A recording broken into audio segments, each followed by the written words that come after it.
Okay, welcome back. So in this video we're going to install the SendRecordedToEncoder.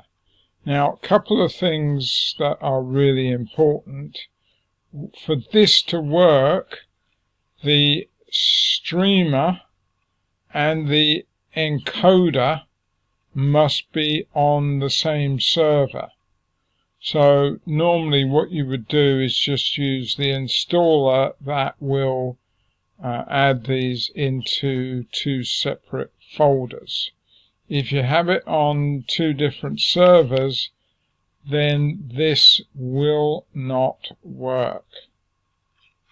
Okay, so now what I'm going to do is I'm going to go over to my site. I'm going to access plugins. As you can see, I'm already logged in. So I'll just scroll down, click on plugins, and then I'm going to upload the plugin. This time I think I'll probably just do the drag and drop. So here it is, SendRecordedToEncoder. So I just drag that on here, wait for it to say move like you can see on screen now, and release. Small file will upload really quick, as you saw. I can close this. I can come back to my plugins, and now I want to look for the SendRecordedToEncoder.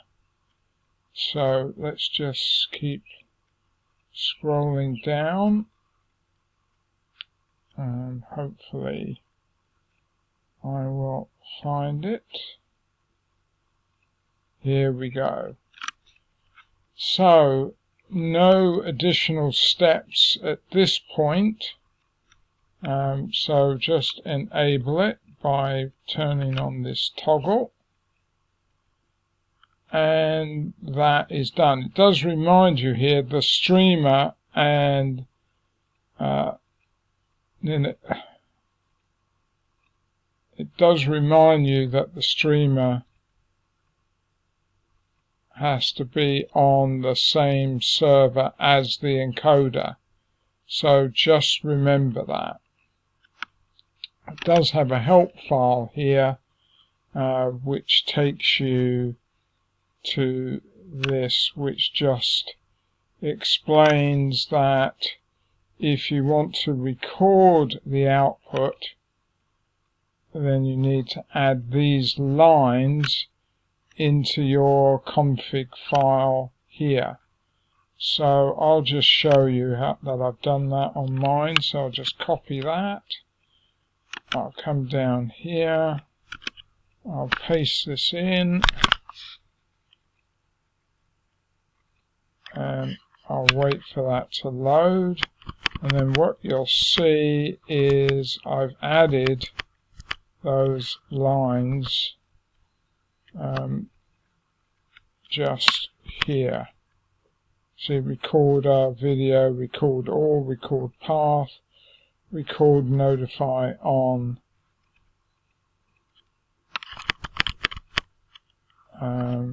record max size, etc.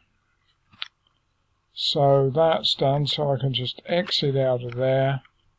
And when you've done that, I would just check that yes, it does look like this, and then you just need to restart your web service. So let's do that as well. And that stops it. This should restart it. And then it's always a good idea to check the status.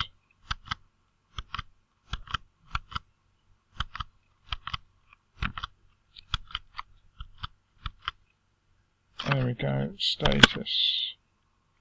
Now you'll see, for instance, this has not restarted correctly, so I will just check that out. But you see the importance of just checking that to make sure everything's okay.